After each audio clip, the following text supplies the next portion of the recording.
Bom dia! Tudo bem? Antes de tudo, eu quero pedir a você para pedir um amigo seu para me seguir. E dá um joinha nesse meu vídeo. Me dá um like, me dá uma moralzinha, ok? Desde já eu agradeço. Hoje o Espírito Santo me convidou para falar com você sobre uma temática salgadinha. E por isso tem que ser tratado de maneira leve, sem com isso perder a seriedade que o tema exige. Hoje eu quero falar com você sobre o orgulho. Orgulho, um sentimento que não vem da parte de Deus, mas que faz parte do coração de muitos servos do Senhor. O orgulho é o oposto da humildade. Vimos como antônimo no nosso Aurélio. Pessoas orgulhosas são pessoas que não apresentam a humildade. Ao contrário daquilo que tudo que Jesus nos ensina a ser. Mansos e humildes de todo o coração. Eu estava durante esses últimos dias, basicamente durante esses 5 últimos dias, eu estava falando com Jesus e o Senhor me inquietava para falar sobre esse tema. E eu pensei numa parábola que eu ouvi há muitos anos atrás, a parábola dos biscoitos. Essa parábola fala sobre uma jovem que foi viajar e o voo dela ia atrasar. Então ela foi e comprou biscoitos e um livro para meditar durante a espera do voo. Ela sentou para aguardar e um homem sentou ao lado dela para ler uma revista. Então aquele homem começou a comer um biscoito. Ela olhou e disse com um olhar no seu pensamento: olha que atrevido. Aí ela pegou outro biscoito.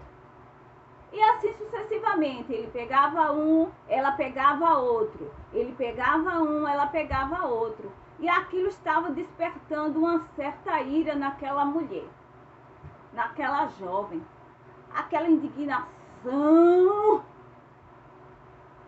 E já estava perdendo a concentração. Até que chegou o último biscoito. E aquele homem, de uma maneira gentil, risonha,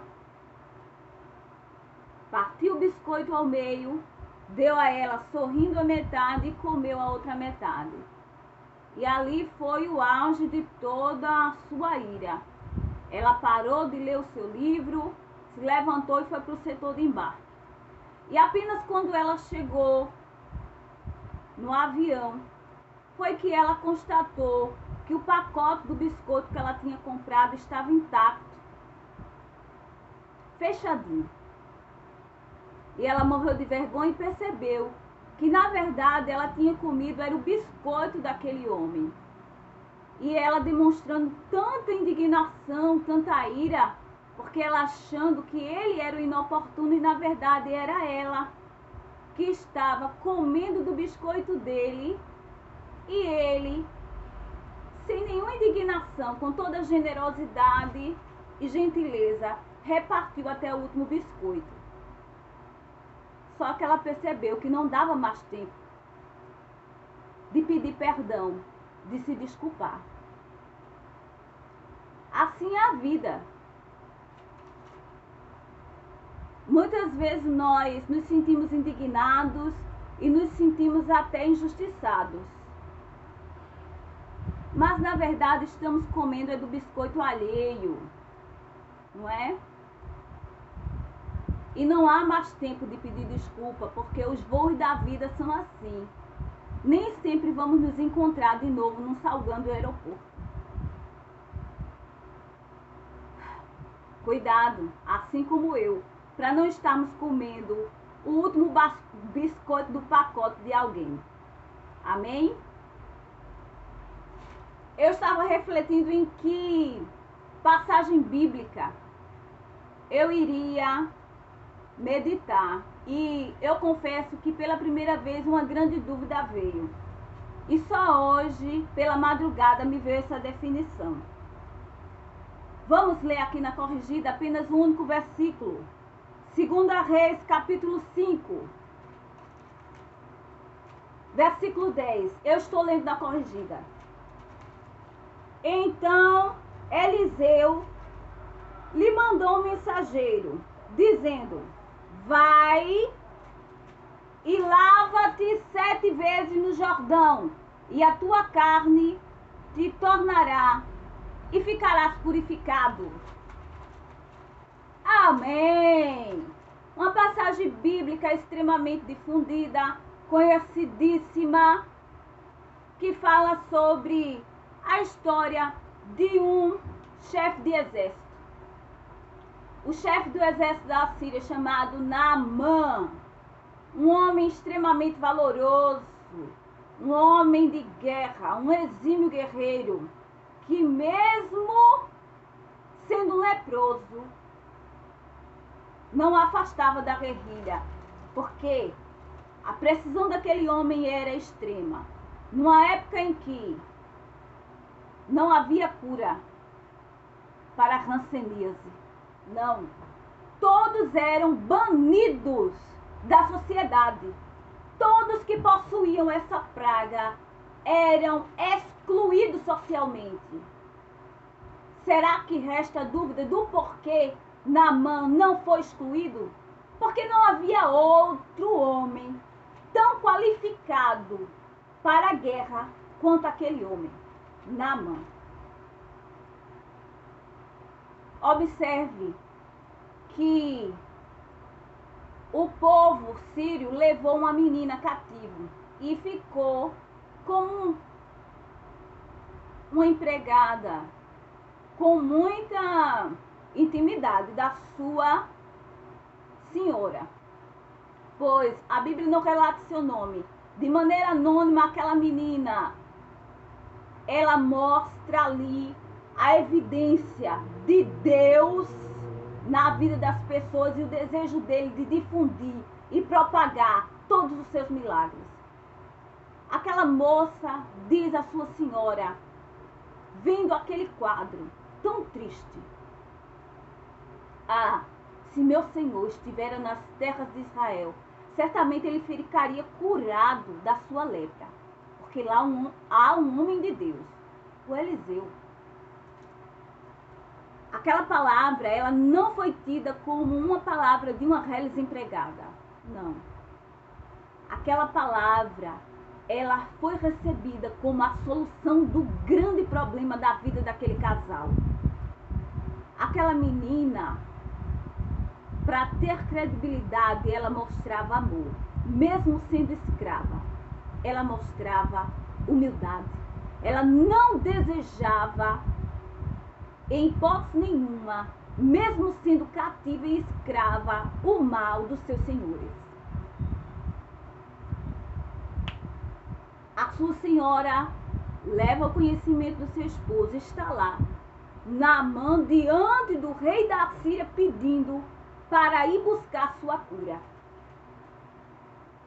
Era mistério, ou seja, era necessário para todo líder de Estado mandar cartas para o rei da outra nação, dizendo: aí vai um grande homem meu, recebe com pompa. Por quê? Porque nas nações estrangeiras, os profetas, os magos, os feiticeiros, eles ficavam a serviço do rei. Diferente dos costumes judeus, onde os profetas, eles faziam isso, viviam sozinhos, a ermo, comendo o que tinha para comer, sem ter onde reclinar a cabeça. Então, o rei de Israel recebe aquelas cartas e tem aquelas cartas como uma afronta. Ou seja, dizendo: o rei da Síria está buscando um pretexto para vir contra mim e declarar guerra. E eu sou Deus, para dar vida, para curar. Porém, rasgando suas vestes, deixando notório seu desespero, alguém deixou a conhecer ao homem de Deus chamado Eliseu. E ele diz: manda ele vir para cá. Aqui está quem tem moral. Saberão que tem profeta em Israel? Chega lá. Amã com toda a sua comitiva. Estava dando uma pesquisadinha. Sabe quantos quilos de ouro? 86 quilos de ouro. Sabe quantos quilos de prata? 126 quilos de prata. Ele leva para agradar ao ungido de Deus. Chega com a sua comitiva e Eliseu nem sequer foi recepcioná-lo. Simplesmente sabia o propósito de Deus na vida dele. Trabalhar com todo o seu ego. É o trabalhar de Deus na vida de todos nós, servos dele ou não. Deus deseja trabalhar no ego dos seres humanos. Então Eliseu, orientado pelo Senhor, diz: manda ele dar 7 mergulhos no Rio Jordão. E ali começou uma árdua batalha no coração daquele homem. Ao receber aquela palavra, ele se sentiu afrontado. Por 2 vezes seguidas, nesse mesmo capítulo 5, nós observamos que, na versão corrigida, a expressão indignado é declarado à pessoa de Naamã. Ora, ele não foi buscar uma solução, mas observe como para o ser humano é difícil processar o descer mais um pouquinho. Para ele já bastava toda aquela lepra. Para ele humilhação maior não havia. E ainda vem esse. Por que ele não vem com a minha fórmula mágica? Porque eu pensei, diz a palavra de Deus, eu pensei que ele viria até a mim, invocaria o Senhor seu Deus, tocaria onde estava enfermo e eu sararia e ficaria sã. E o pior, ainda vem até a mim e manda eu ir mergulhar nesse rio, que não é dos melhores. Por que não manda eu mergulhar naqueles rios puros da terra de Damasco? Compreende? Como nós, seres humanos, temos uma grande dificuldade de descermos mais um pouquinho de todo o nosso eu. Não existe nada mais difícil de trabalhar dentro de nós mesmos que não o eu. Você sabe qual é o nosso pior inimigo? Não é Satanás. O nosso pior inimigo somos nós mesmos.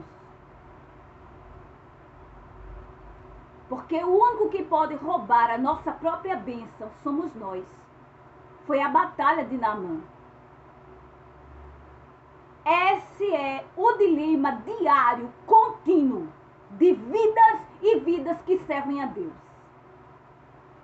Deus, ele deseja desprendermos-nos de toda a nossa arrogância, orgulho, pois desde o princípio da humanidade, quem nos destrói, quem nos derruba, quem rouba nossa bênção é o orgulho, porque queremos sempre dar soluções prontas para Deus, receitas que de acordo com o nosso coração seria correta, mas não são as de Deus.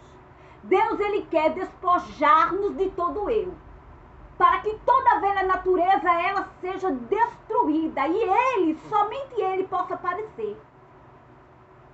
Às vezes nos encontramos entre a cruz e a espada e somos vencidos por nós mesmos, porque não conseguimos ter um ato de hombridade, que é o ato da humildade. Observe que aquele homem, ele quase titubeou. E foi necessário a intercessão de seus servos, que chegou lá e disse: Pai, ou seja, dando maior moral a ele: Senhor, se ele te pedisse algo difícil, você não faria? Quanto mais algo tão simples. E após ele ouvir a voz do seu servo e dar os 7 mergulhos naquele rio, ainda que a contragosto, ele ficou curado da lepra. Para nós é uma grande advertência de Deus, que enquanto não descermos e descermos de toda a nossa jactância, toda a nossa altivez, jamais conquistaríamos aquilo que Deus tem determinado ao meu e ao seu respeito.